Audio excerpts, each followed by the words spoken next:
2024 లేదా 25లో డిగ్రీ లేదా బీటెక్ చదివారా? సాఫ్ట్‌వేర్ జాబ్ కోసం ఎదురు చూస్తున్నారా? అయితే కోడ్ జ్ఞాన్ 100 డేస్ కోర్సులో చేరండి, జాబ్ సాధించండి. సార్ చాలామంది కూడా అంటే ఎప్పుడైతే ఒక రెజ్యూమ్ ప్రిపేర్ చేసుకోవాలి అన్నా లేదు అంటే ఒక జాబ్కి అప్లై చేసేటప్పుడు నోటిఫికేషన్ ఉన్న ప్రాసెస్ ఏదైతే ఉంటుందో రెగ్యులర్గా నోటిఫికేషన్ వస్తుంది, మనం అప్లై చేస్తూ ఉన్నాం, బట్ ఇంకా అక్కడే స్టక్ అయిపోతున్నాము, ఎందుకో తెలియట్లేదు, ఎక్కడ మిస్టేక్ చేస్తున్నారు, ఆ మిస్టేక్స్ చేయకుండా జాగ్రత్త పడాలి అంటే ఏ పాయింట్స్ కన్సిడర్ చేయాలి సార్? చాలా ఇంపార్టెంట్ పాయింట్ అండి ఫ్రెషర్స్కి. చాలామంది ఏం చేస్తారంటే లైక్ ఇప్పుడు ఈ నౌకరీ కానీ లేకపోతే లింక్డ్ఇన్లో కానీ ఇలాగా జాబ్ నోటిఫికేషన్స్ ఫ్రెషర్స్కి ఎక్కడ కనిపిస్తే వాటికి డైరెక్ట్గా అప్లై చేస్తూ ఉంటారు. ఓకే, ఎస్ అప్లై చేయాలి, కానీ దానికి ఒక ప్రొసీజర్ ఫాలో అవ్వాలి. ఏంటి ఆ ప్రొసీజర్ అంటే ఫస్ట్ మన రెజ్యూమ్ ఎంత అప్డేటెడ్గా ఉంది అన్నది ఇంపార్టెంట్. జనరల్గా బీటెక్ పాస్ అవుట్ అయిన వాళ్ళు అది ఎక్కువ శాతం అంటే మార్కెట్లో 100 మెంబర్స్ ఉంటే 95 మెంబర్స్ చేసే మిస్టేక్ ఏంటి అంటే వాళ్ళు బీటెక్లో ఏదైతే సబ్జెక్ట్స్ నేర్చుకుంటారో వాటిల్లో ఒక 10% 15% తెలిసినా అది మాకొచ్చు అని చెప్పి రెజ్యూమ్లో పెట్టేస్తారు. సో అట్లా పెట్టడం వల్ల ఇంటర్వ్యూకి వెళ్ళినప్పుడు అది మైనస్ అవుతుంది అనమాట. వాళ్ళు ఇన్డెప్త్ క్వశ్చన్స్ అడుగుతారు, చెప్పలేరు. సో అట్లా కాకుండా రెజ్యూమ్లో అప్డేటెడ్ స్కిల్స్ కావాలి. నీకు ఏ సబ్జెక్ట్ అయితే ఏ టెక్నాలజీ అయితే పర్ఫెక్ట్గా వచ్చో ఆ టెక్నాలజీ రిలేటెడ్ మెన్షన్ చేస్తే ఛాన్సెస్ ఎక్కువ ఉంటాయి ఇంటర్వ్యూ క్లియర్ చేయడానికి. అలా కాకుండా ఇలాగ ప్రతిదీ మెన్షన్ చేశారనుకోండి మన చేతులారా మనమే ఇంటర్వ్యూ మిస్ చేసుకున్నట్టు అవుతుంది జాబ్ను. సెకండ్ థింగ్, కనిపించిన ప్రతి జాబ్ అప్లికేషన్కి నోటిఫికేషన్కి సేమ్ అప్లికేషన్ని అప్లై చేస్తారు, సేమ్ రెజ్యూమ్ని. సో రెజ్యూమ్ని మాడిఫై చేయరు. జాబ్ డిస్క్రిప్షన్లో కొన్ని స్కిల్స్ ఉంటాయి, ఆ స్కిల్స్ ఏంటి అని చూడరు. ఫ్రెషర్ సిఎస్సి వాళ్ళ ఐటీ వాళ్ళ ఎలిజిబుల్ అన్నది చూస్తారు. వీళ్ళ బ్రాంచ్ ఎలిజిబుల్ అని చెప్పుంటే ఆటోమేటిక్గా అప్లోడ్ చేయాలి. అట్లా కాదు, మనకి ఇప్పుడు అప్లికేషన్ ట్రాకింగ్ సిస్టమ్స్ అని చెప్పి వచ్చాయండి. సో ఇదివరకు ఒక 5-6 ఇయర్స్ బ్యాక్ మొత్తం మాన్యువల్గా జరిగేది, ఇప్పుడు అంతా ఆటోమేషన్.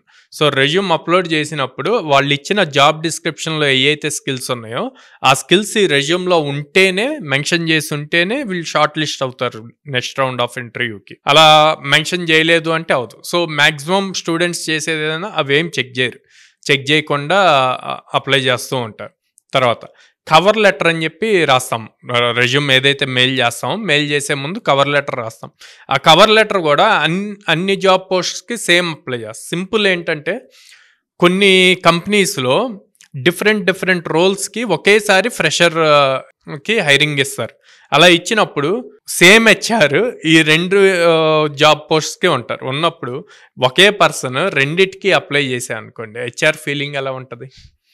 ఓకే, సో అక్కడ చాలా ఇంపార్టెంట్ కవర్ లెటర్. మనం ఏ జాబ్కి అప్లై చేస్తున్నాం, ఏ రోల్కి అప్లై చేస్తున్నాము, మనం ఎందుకు సెట్ అవుతాము అన్నది క్లియర్గా రాసి please go through the attached file ఏదైతే అటాచ్ చేస్తున్నామో అది చూడండి అని చెప్పి రిక్వెస్ట్ చేస్తూ ఆ కవర్ లెటర్ ప్రాపర్గా రాయాలి. అలా రాయకుండా అన్నిటికీ సేమ్ కవర్ లెటర్ పెట్టేసి అన్నిటికీ సేమ్ రెజ్యూమ్ పెట్టేశారు అంటే అక్కడే maximum number of opportunities miss అవుతారు. థర్డ్, ఎప్పుడైతే రెజ్యూమ్స్ పంపించారో అప్లై చేశారు, ఓకే, తర్వాత ఫాలో అప్ అన్నది ఇంపార్టెంట్. ఓకే, ఆ ఫాలో అప్ అన్నప్పుడు జనరల్గా అందరూ ఏం చేస్తారంటే డైరెక్ట్గా హెచ్ఆర్కి కాల్స్ చేస్తారు. కాల్స్ చేయకూడదు. త్రూ మెయిల్ కానీ లేకపోతే త్రూ లింక్డ్ఇన్ ప్రొఫైల్ కానీ మేము ఇట్లాగ అప్లై చేసాము, మీ కంపెనీలో ఎట్లా ఉంది, మే నో ద స్టేటస్ అని చెప్పి అట్లాగా అడగొచ్చు. అండ్ ఒకవేళ ఫస్ట్ రౌండ్ సెకండ్ రౌండ్ అట్లా కంప్లీట్ అయ్యాక ఫీడ్బ్యాక్ తీసుకోవటం అన్నది కూడా చాలా ఇంపార్టెంట్. సో ఆ ఫీడ్బ్యాక్ నుంచి బాగా నేర్చుకోవచ్చు మనం నెక్స్ట్ రౌండ్స్లో ఏమేమి మిస్టేక్స్ చేయకూడదు, ఆర్ నెక్స్ట్ కంపెనీకి వెళ్ళినప్పుడు సేమ్ మిస్టేక్స్ రిపీట్ అవ్వకుండా ఉండటానికి చేయకూడని అన్నీ తెలుసుకో. అలా ఫీడ్బ్యాక్ తీసుకోరండి, అది చాలా ఇంపార్టెంట్ ఫీడ్బ్యాక్ తీసుకోవటం అన్నది. నెక్స్ట్, ఇప్పుడు వీళ్ళకి ఏవైతే స్కిల్స్ ఉన్నాయో ఆ స్కిల్స్తో వాళ్ళ ప్రొఫైల్స్ అప్డేటెడ్గా ఉంచారండి. ప్రొఫైల్స్ అన్నప్పుడు లింక్డ్ఇన్ ఒకటి చెక్ చేస్తారు, గిట్హబ్ ఒకటి చెక్ చేస్తారు. ఇవి సాఫ్ట్వేర్ ఇండస్ట్రీలో చేసే ప్రతి ఒక్కళ్ళకి ఉండాల్సిన ప్రొఫైల్స్ అనమాట. సో ఈ ప్రొఫైల్స్ ఏవి అప్డేటెడ్గా ఉంచరు. ఎప్పుడైతే రెజ్యూమ్ పంపిస్తారో ఇంటర్వ్యూయర్ ఈ ప్రొఫైల్స్లోకి వెళ్ళి వీళ్ళ నేమ్ సెర్చ్ చేసి చూసినప్పుడు ఈ అప్డేటెడ్గా ఉంటే గనక చాలా ప్లస్ పాయింట్ అవుతుంది వాళ్ళకి. అవి లేకపోవటం కూడా కొంత మైనస్ అవుతుంది. సో దానికి ఎక్కువగా వాళ్ళు ఏం చేయాల్సిన అవసరం లేదు. వాళ్ళకి ఏదైతే స్కిల్ వచ్చో లేకపోతే ఏదైతే సర్టిఫికేషన్స్ చేశారో అవి ఎట్లాగో రెజ్యూమ్లో మెన్షన్ చేసినాయే లింక్డ్ఇన్ వాటిల్లో కూడా మెన్షన్ చేస్తే సరిపోతుందండి. ఇంకా చూస్తే గనక అసలు ఏ రెజ్యూమ్ ఏ జాబ్‌కి అప్లై చేస్తున్నాము అన్నది కూడా ఇంపార్టెంట్ అండి. ఆర్ అసలు ఆ కంపెనీ గురించి రీసెర్చ్ కూడా చేయరు. అవును సార్. ఓకే. ట్రూ. డైరెక్ట్‌గా అప్లై చేశారు. వాళ్ళకి కాల్ వచ్చింది ఎళ్తారు. అంతే. వెళ్ళినప్పుడు ఇంటర్వ్యూయర్ అడుగుతారు. మీరు అసలు ఎందుకు అప్లై చేశారు మా కంపెనీకి? మా గురించి ఏం తెలుసు అన్న పాయింట్ వస్తది. ఆ రీసెర్చ్ అసలు చేయరండి. అది చాలా పెద్ద ట్రూ మిస్టేక్ సార్. అనమాట. సో ఇట్లాంటి పాయింట్స్ అన్నీ కూడా ప్రాపర్‌గా చెక్ చేసుకుంటూ మెయిన్ రెజ్యూమ్ ప్రాపర్‌గా అప్డేట్ చేసి మనకేమొచ్చో అవే మెన్షన్ చేయాలి. ఫాల్స్‌గా స్కిల్స్ మెన్షన్ చేస్తే మీ చేతులారా మీరు మిస్ చేసుకున్నట్టు అవుతది.